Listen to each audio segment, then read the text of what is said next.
is this beautiful, beautiful book called The Big Magic.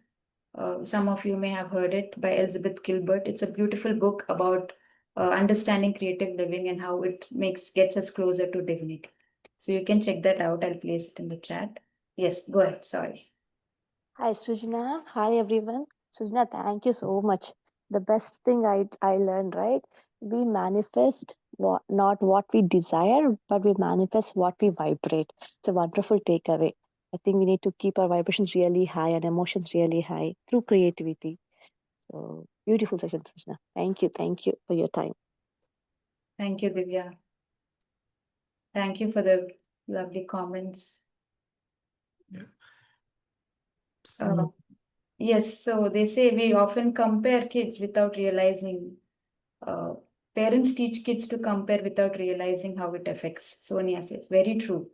Because we ourselves are not mindful and we get caught up again in these responsibilities, and we very unconsciously we do that. So approaching everything with curiosity and mindfulness, all these are ways to create every moment to moment awareness and moment to moment creation. If you know these, that's enough. I have one quick question. Hi. It's Yeah. Thank you so much for this wonderful information. It's very uh, uh, uh, uh, inspiring. Thank But you. we all, every time we said we must be mindful, must be mindful while we are doing meditation, just observe the breath and all. But look at this flow of thought. It's just so like sometimes I feel like when I see the road, with the full of traffic, and I feel, oh my God, the traffic in the mind is so much more than the road traffic.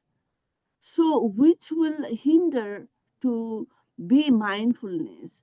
So I don't know, for me it's a big issue and big hinder for me, though I'm trying to be. But how we can manage, how we can how we can manage it, how we can be always be mindful, because it's very easy to say or easy to think, but look at our flow of thought. Every time the flow of thought, good or bad or whatever, it comes in our daily life, daily event. So can you highlight that point, like how we can? Yes. Yes, Shardaji. So we are humans. It's absolutely impossible to be without thoughts. So we Mhm. will have a trail of thoughts for sure, no matter how advanced you are in your spiritual practice. Yes. But the key is to just observe the thoughts and not get into that loop of judgment, or again thinking about why am I having so many thoughts. Again, you're judging yourself there, right? Hmm. So instead, just observe the thoughts. Okay, let thoughts come and go. Let them be powerless. When we don't engage with those thoughts lose power, whether it's good or bad. It is, we are not judging them. We are just observing. So what meditation does is making you accustomed to that habit of observing without engaging. So as you practice meditation, just observing thoughts will come. The goal is not to end thoughts. That is impossible. Even the biggest of saints have thoughts, but they don't engage. They don't judge or get into that loop of engaging with the thoughts. Thoughts may come, but you just notice and you get back to what you are doing in the present moment. That is mindfulness. Suppose you are washing dishes and you have 101 thoughts about some incident that happened yesterday. That is not Hmm. mindfulness. Mindfulness is you doing dishes while looking at the dishes, experiencing that act of dishwashing and feeling Okay. the senses. Use our sensing, using all our senses in that Mhm. moment. That is Okay. mindfulness. So when you're driving and you're having 101 thoughts, it's okay, observe the thoughts, but you're still driving. So Mhm. get back your attention to the driving. how you are holding the steering, the feeling of that steering wheel in your hands, and what Mm-hmm. you are seeing. Get back to those five senses in the moment to Mm-hmm. become present or mindful in that moment. Okay. Thank you. Wonderful answer. Thank you Thank so you. much. The great, great. Thank you. Yes, Lata. Thank you so much, Srujana. This is Srilata. The key takeaway, like Divya mentioned, that is one what about the manifestation. But I do have a quick question on the creative living. Mm. How I mean, like I don't know if this is even right, but I'm just having this thought. How can we proportionate creative living with the detachment? I know wonderful like creative living we are practicing trying to trying to do the same things, but sometimes you're just caught up in the attachments, right? My or some sibling thing, or maybe when somebody is very close to you, how to proportionate that creative living with detachment. So by attachment, you mean, um, is like it the, love or getting distracted by? out of love. See that, yeah, love is intact. See, Mm, the goal is to love unconditionally without attachment, right? yeah. We need to, in order to experience true oneness, we should be in a position to love everyone and everything unconditionally, underline, without conditions. That itself means without attachment. So, if something happens, we love our children. We all love our children, Mm-hmm. Mm-hmm. and we all love our siblings, our blood relations. But when something happens to them, we feel a sense of sorrow, or grief comes up. That's Mm-hmm. because we have attachment. There is love with attachment. When we are Yeah. detached, there is no pain. There is Mm, only love. There is no pain.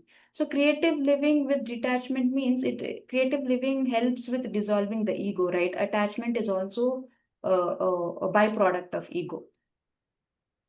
yeah, dissolving ego is the Yeah, main because key. when we have attachment, we have conditions. Mm-hmm. When Conditions like, okay, maybe they want, I mean, in simple words, you're trying to push something on them and they're not. Mm. exactly, Yeah. unconditional love means it doesn't matter whether they listen to you or not. you Mm. you you you have an XYZ template in your mind for your child, but your True. child is doing ABC that is totally unrelated to what you have in mind, but still you love them.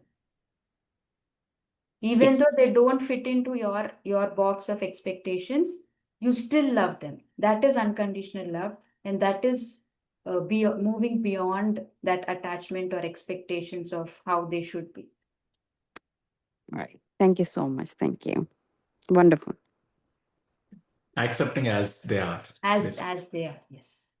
Acceptance. Again, that is a high vibrational Vibration. frequency. Yes.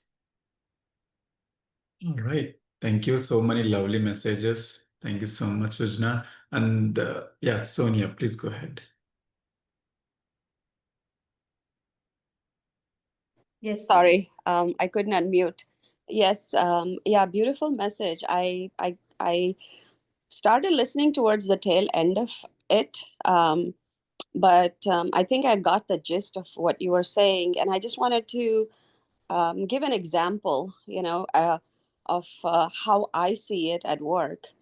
Yesterday when I'm working on a couple of different projects and things like that, and yesterday my leader comes, he's just talking to me and he says, I just love your attitude. You just have such a positive attitude, and you never give up, but your positive attitude, you don't complain, you don't you're not upset that things are not going your way. And I said, oh, is that what people do? And I didn't even realize that that is how I was.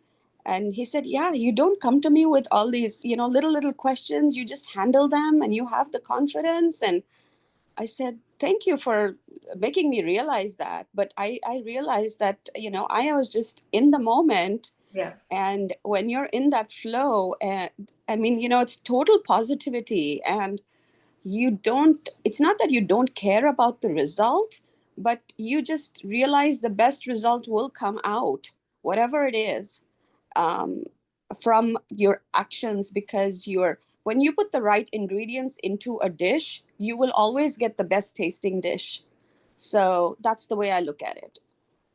That's absolutely wonderful. You are like a living example of creative living, because as you said, you, irrespective of, as your managers said at work, you approach challenges, with curiosity, and that's the reason why you are able to bypass them, or with positivity and confidence, because you have no fear.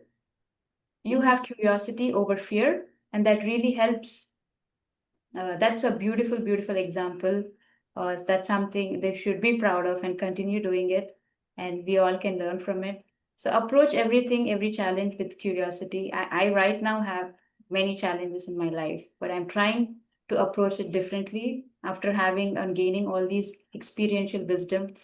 What's the point if I'm again getting fearful and sitting and sulking, right? So Right, right. approach things with courage, with curiosity. Fear is an illusion. We all know that. Mm-hmm.